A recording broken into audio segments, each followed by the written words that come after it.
मरी हुई थी और जिनकी गौशाला उन्होंने एक बार नहीं कई लोगों ने शिकायतें करी हैं।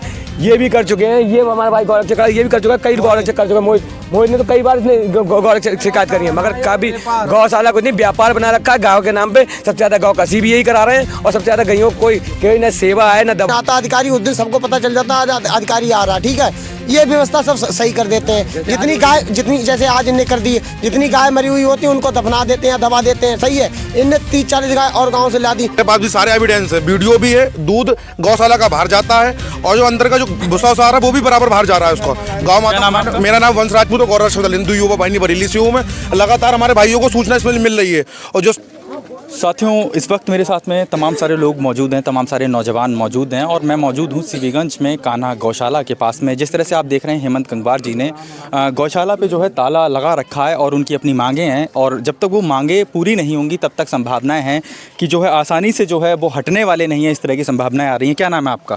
मेरा नाम सोनू ठाकुर है। क्या कुछ कहना चाहेंगे आज के मामले को लेकर? आज का मामला जो मैं मतलब मामले गौशालाएं जितनी अलर्ट हुई हैं, ऐसे लोगों को अलर्ट हुई है केवल पैसा कमाने का काम कर रहे हैं, केवल व्यापार कर रहे हैं गौशाला के नाम पर। कोई भी ये नहीं है कि गाय की सेवा चल रही है और जो असली में गाय सेवा कर रहे हैं उनके लिए ना कोई फैसिलिटी है, ना कोई गौरक्षकों के लिए कोई ना सुविधा है। मगर गौरक्षक दल फिर भी हर जगह लगा रहता है क्योंकि पागल है या किसी कुत्ते ने काटा उन्हें, मगर फिर भी लगे हुए। और आज एक गौशाला में गेट अंदर से बंद करे बैठा हुआ, गैया दबा रहा है। इसके कई वीडियो पहले वायरल हो चुकी हैं जिसमें गैया कई मरी हुई मिली हैं और आज भी ऐसी हरकतें कर रहे हैं कि गाय ने बंद कर लिया, अंदर जेसीबी से दबाया पड़ा है और इसमें अधिकारी आके देखो तमाशा बना के बैठ गए और कोई मतलब नहीं, ना अंदर कोई कार्रवाई है।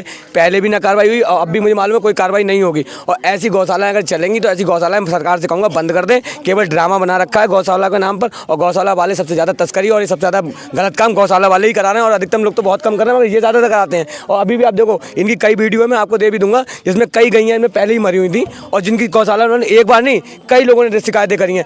ये भी कर चुके हैं, ये हमारा भाई गौरव चक्र ये भी कर चुका है, कई गौरव चक्र कर चुका है।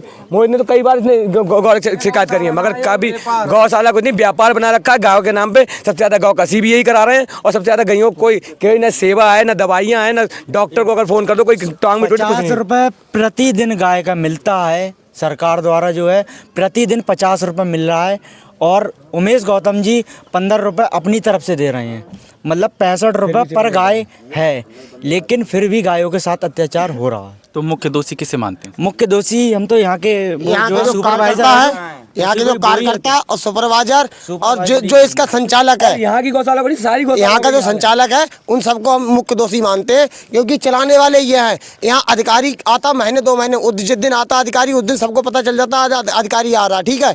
ये व्यवस्था सब सही कर देते हैं। जितनी गाय जितनी जैसे आज इनने कर दी है, जितनी गाय मरी हुई होती है उनको दफना देते हैं, दबा देते हैं, सही है। इनने 30-40 गाय और गाँव से ला दी। रोज की 10-20 की गिनती है क्वांटिटी जो मरती है गाय नित्य प्रतिदिन रोज मर रही हैं। और डॉक्टर तभी आते हैं जब कोई अधिकारी आ रहा, अरे भैया नगर आयुक्त आ रहा। अब पता नहीं नगर आयुक्त आते हैं या नहीं आते, मुझे क्या पता, ठीक है। वैसे यहाँ की जब भी देखी गौशाला की अवस्था हमेशा खराब मिली और 10-20 गौवंश रोज मरते हैं।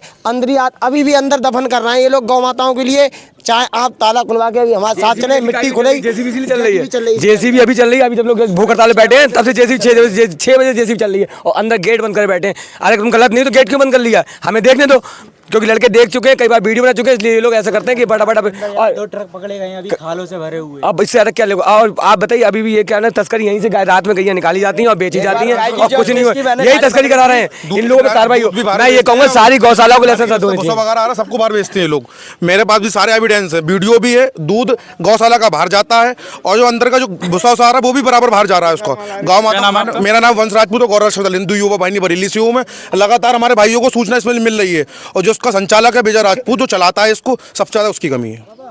क्यों कमी है? जो खाने को आ रहा है वो खाने को गौशाला गौ माता को मिल नहीं रहा तो कहाँ जीवित रहेंगी? हमारी व्यवस्था किसी का मुंह गोबर में है, किसी का भूसे में है, ऐसी गाय माता की मृत व्यवस्था है।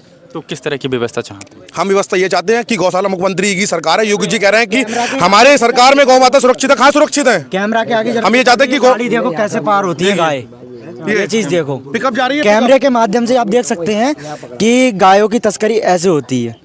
ये अब की नहीं, कम से कम 2 महीने होने जा रहे हैं। ये स्थिति है, रोज गाय पार हो रही हैं। ये बड़ी हुई है। मैंने गाय पकड़ी थी ना, गाय जो गाड़ी पकड़ी थी अफसेस की, और ये फर्जी फोटो नहीं है, लोकेशन समेत फोटो है, जीपीएस फोटो है, सारे जीपीएस फोटो है, पर कोई कुछ नहीं कर रहा है। भाई ये दूध भी बरेली में गौशालाओं की स्थिति बड़ी खराब है। बरेली में नहीं, हर जगह उत्तर प्रदेश में स्थिति यही है। आप ये समझ लीजिए, अगर गौ सेवा दल के व्यक्तियों ने अपनी अगर गौशाला बना रखी है और वो बेचारे चंदे से काम कर रहे हैं, तो वहाँ आपको कभी जाकर देखिए, वहाँ की स्थिति आपको बहुत अच्छी मिलेगी। मगर यहाँ की स्थिति ऐसी जो सरकार के द्वारा चल रही है वो बहुत ही बुरी स्थिति, केवल तस्करी के अलावा कुछ नहीं करा रहे हैं ये लोग। बरेली की श्री गिरिराज गौ सेवा धाम है, जिसके कहाँ पे है ये ग्राम भेटी में है, ब्लॉक लगता क्यारा जहाँ का, ठीक है। वहाँ श्री गिरिराज गौ सेवा धाम है, जहाँ ऋषि देव सिंह यादव चलाते हैं भैया गौशाला के लिए, और सरकारी गौशाला है वो, ठीक है। उसकी अवस्था इस बरेली में उससे ज्यादा टॉप की किसी पूरी बरेली में गौशाला की अवस्था नहीं है। जितने भी टूटे फूटे गौवंश हैं टोटल हम वहीं ले जाते हैं। कोई गौशाला वाले से कहते हैं, कोई गौशाला वाला रखता नहीं है। वहाँ हमारी प्राइवेट दवाइयाँ लगती हैं, हम अपने पैसे से, जेब से पैसे लगा के उन गौ माता को वहाँ पहुँचाते हैं। 1500-2000 रुपये का छोटा हाथी करते हैं, तो उन्हें गौशाला पहुँचाते हैं। उसके बाद उनके दवाई के लिए, ट्रीटमेंट के लिए पैसे देते हैं, दवाई लगवाते हैं, क्योंकि सरकार की तरफ दवाई जाती नहीं। वहाँ पे दवाई जाती 2 बार, जो दवाई लगने को महंगे जो इंजेक्शन है 300-400 रुपए के, वो दवाई हम अपने पास से नज़दीक से लगाते हैं। आज जितने गौरक्षक भाई, मोहित भाई है हमारा, पूरे दिन रेस्क्यू करता घूमता है, ठीक है, और हम अपने जेब से दवाई खिलाते हैं। तो सबसे बढ़िया टॉप की गौशाला अगर चल रही है तो श्री गिरिराज गौ सेवा धाम चल रहा है इस बरेली में। बाकी जितनी गौशाला है सब विराट पैसा खा लो अंधाधुन, जितना अंधाधुन पैसा खा चुको खा लो, तुम्हारे बाली बच्चे भी रोएंगे पैसा खा के गौ माता का।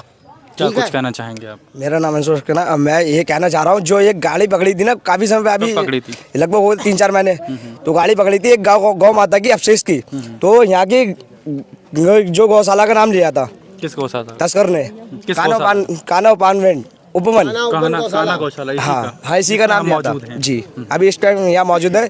यहाँ की तस्करों ने नाम लिया था उनके, हमने क्या करा, पुलिस बुला के, प्रशासन बुला के, और प्रशासन को यही पता है यहाँ से तस्करी हुई थी, ये गौशाला की गायों की वगैरह अवशेष की, यहाँ से तस्करी होती है। ज़्यादा कार्रवाई नहीं हो पाई, कोई कार्रवाई नहीं हुई। तस्कर को क्या करा गया, कार्रवाई नहीं होगी फिर क्या करेंगे आप लोग? कार्रवाई नहीं होगी तो हमारा जूता तैयार है, इनको जूतों से मारते हुए खुद भगाएंगे हम। खाली हमें कराना आता है फिर, क्योंकि हम चूतिया नहीं बैठे, हम ही लोग चंदा दे रहे हैं, टैक्स दे रहे हैं, उससे ये गौशालाएं चल रही है। कोई प्रशासन आप पे मुकदमे लिख देगा? मुकदमे तो हजारों लिख चुके हैं हम पे, कितने लिखोगे, मुकदमे ही तो लिखे जाते हैं। हम लोग मुकदमों के चक्कर में जेल काटने डरते नहीं, क्योंकि जब हम सेवा पे, जब हमने कफन बांध ही लिया है, तो हम ना मुकदमे से डरते, ना मरने से डरते, ना मारने डरते। गौ माता के लिए आगे कदम बढ़ाते हुए, जो गौ माता के लिए कदम बढ़ गया आगे, वो पीछे नहीं हटता है। ये गौ सेवक ऐसे हैं बरेली के, गौ रक्षक ऐसा है, गौ माता के लिए एक कदम आगे बढ़ गया वो पीछे नहीं हटता है। चाहे प्रशासन हम पे लट बचाए, और हिंदू चीजों की बात आएगी, हिंदू संस्कृति की बात आएगी, हिंदू सेवा की बात आएगी, वहाँ हिंदू कमजोर ना था, ना है, ना कभी होगा। चाहे हमें जूता उठाना पड़े, चाहे तलवार उठानी पड़े, चाहे बंदूक उठानी पड़े, हर तरह से हम लड़ने के लिए तैयार हैं। पर अपने सभी वार्निंग दे रहे हैं, लास्ट वार्निंग है ये। पहली गौशाला इसको समझाया है, और भी गौशालाओं को समझाएंगे, और नहीं सुनेंगे तो फिर हम खुद अपने स्तर से समझाएंगे। बहुत बहुत धन्यवाद आपका। तो साथियों, जिस तरह से आप देख रहे हैं, तमाम सारे नौजवानों में एक नया जोश नज़र आ रहा है। निश्चित तौर पर एक साफ तौर पर चेतावनी, आगे देखने वाली बात रहेगी प्रशासन इनकी बातों को कितनी गंभीरता से लेगा। मैं फिर मिलूंगा एक नए वीडियो, एक नए टॉपिक के साथ में, तब तक के लिए जय हिंद, जय भारत।